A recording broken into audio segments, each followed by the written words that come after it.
जय जवान जय किसान जय विज्ञान जय भारत। साथियों, जैसा कि हम सभी को पता है कि आज हमारे देश में 74वां स्वतंत्रता दिवस मनाया जा रहा है। आज ही के दिन 15 अगस्त सन 1947 को हमारा देश अंग्रेजी हुकूमत से आज़ाद हुआ था।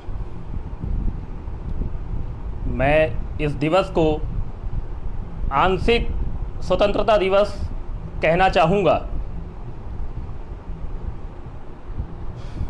साथी मिशन फाउंडेशन की तरफ से आप सभी देशवासियों को आंशिक स्वतंत्रता दिवस की हार्दिक बधाई और शुभकामनाएं देता हूँ। मित्रों, आज का दिन बेहद हर्ष का दिन है।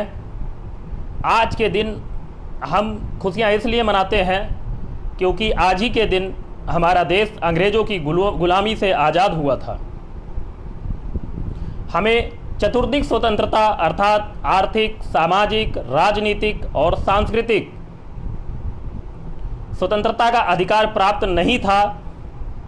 हमें अंग्रेज़ों के शासनकाल में कुछ अधिकारों तक ही सीमित कर दिया गया था। इसीलिए हमने अंग्रेज़ों की हुकूमत से अपने आप को आज़ाद करने के लिए एक लड़ाई लड़ी थी। आज हमें लगता है कि हम आज़ाद हैं, हमारा देश आज़ाद है, हम सब स्वतंत्र हैं, हम सबको अधिकार प्राप्त है। लेकिन मैं इस पूरे संबंध में थोड़ा सा संदेह व्यक्त करना चाहता हूँ। आज भी हम सभी के बीच में एक सवाल उठता है कि क्या 15 अगस्त 1947 को हमें पूर्ण आज़ादी प्राप्त हुई थी? क्या संपूर्ण जनता को आज समानता के अधिकार प्राप्त हो पाए हैं? सवाल आज पुनः यही उठता है कि देश के हर नागरिक को क्या ये चतुर्दिक अधिकार समान रूप से प्राप्त हो पाए हैं?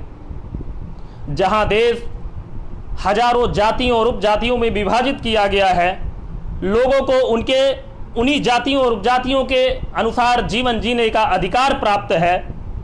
जहां सरकारों को इस दिशा में कार्य करना चाहिए था कि सदियों से रूढ़िवादी परंपराओं में जी रहे लोगों को विज्ञान की सही जानकारी उपलब्ध हो और लोग अपना चतुर्दिक विकास कर सकें, सभी को समान अधिकार प्राप्त हो।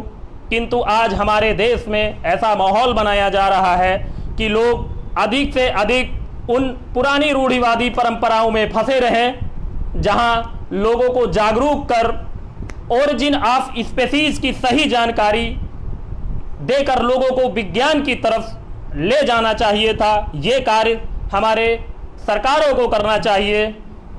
लेकिन आज हो क्या रहा है, उसके स्थान पर स्वरचित ईश्वर के डर में हमारे जनता को फंसाया जा रहा है, जिससे लोगों का मानसिक उत्थान ना होने पाए और लोग अपना अधिकार ना मांग पाए। जो कुछ लोग इन सब से बाहर आकर अधिकारों को समझ रहे हैं और दूसरों को समझाने का प्रयास भी कर रहे हैं, उनके साथ सरकारें दमनकारी नीतियां अपना रही हैं।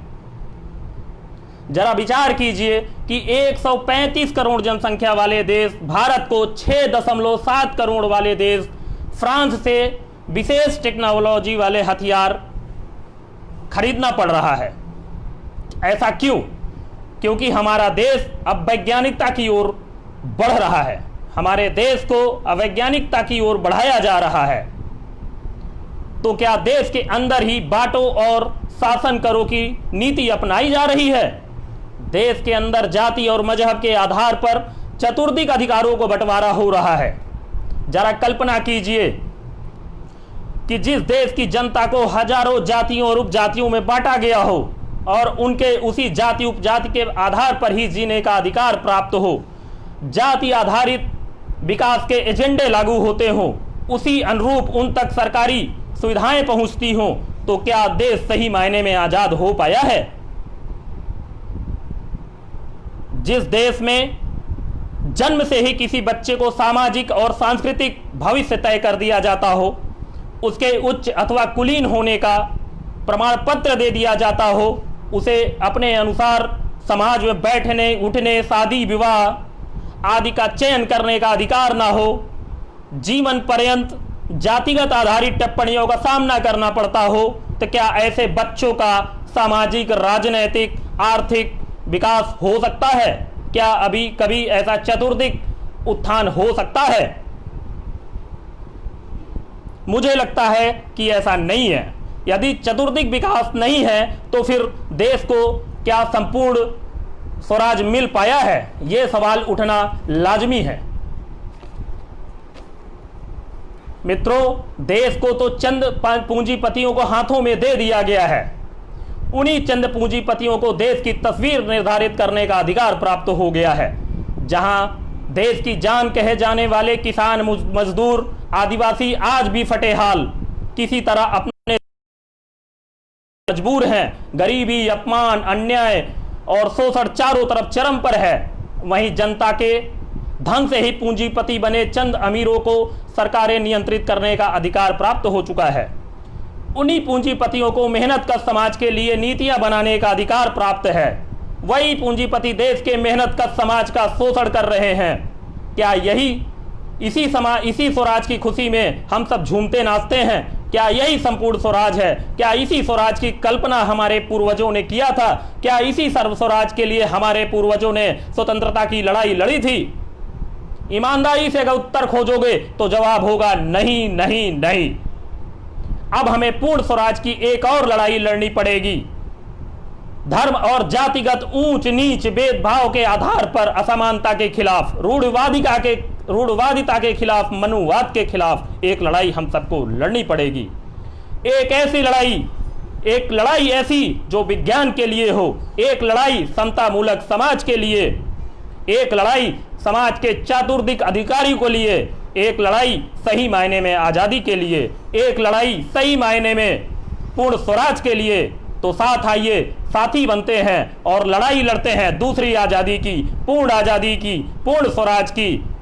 मैं पूरे साथी मिशन फाउंडेशन की तरफ से आप सभी देशवासियों को आंशिक स्वतंत्रता दिवस की हार्दिक शुभकामनाएं पुनः देता हूं और आप सभी से ये आशा करता हूं और ये निवेदन भी करता हूं, आग्रह भी करता हूं कि आइए हम सब पुनः पूर्ण स्वराज की लड़ाई लड़ें। और इसके लिए जब तक हम सब मिलजुल कर नहीं लड़ेंगे तब तक हम सही मायने में आजाद नहीं हो पाएंगे। इस आंशिक आजादी का कोई मतलब नहीं निकलता है। हमारे आने वाली पीढ़ियां हम और आप पर शर्म करेंगी कि हम आप क्यों नहीं आर्थिक आजादी, सामाजिक लड़ाई और राजनीतिक लड़ाई क्यों नहीं लड़े। तो मेरा आप सभी से विनम्र निवेदन है कि पूर्ण स्वराज की लड़ाई लड़ने के लिए साथी मिशन फाउंडेशन का सहयोग करें। आप सभी से आशा करता हूं कि आप सभी साथी मिशन फाउंडेशन के इस लड़ाई में पूर्ण सहयोग करेंगे। धन्यवाद। जय जवान, जय किसान, जय विज्ञान, जय भारत।